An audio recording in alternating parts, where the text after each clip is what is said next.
Ассаляму алейкум ва рахматуллахи ва баракатух.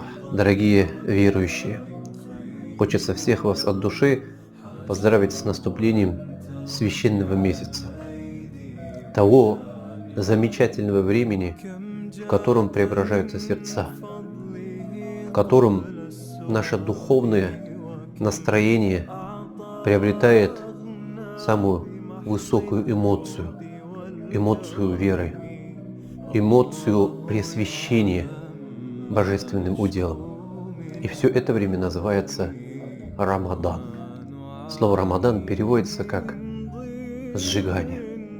И поэтому давайте, дорогие друзья, в течение этого времени постараемся с вами сжечь наши грехи и стать новыми, прекрасными людьми, которые принесут радость и пользу всем. С праздником!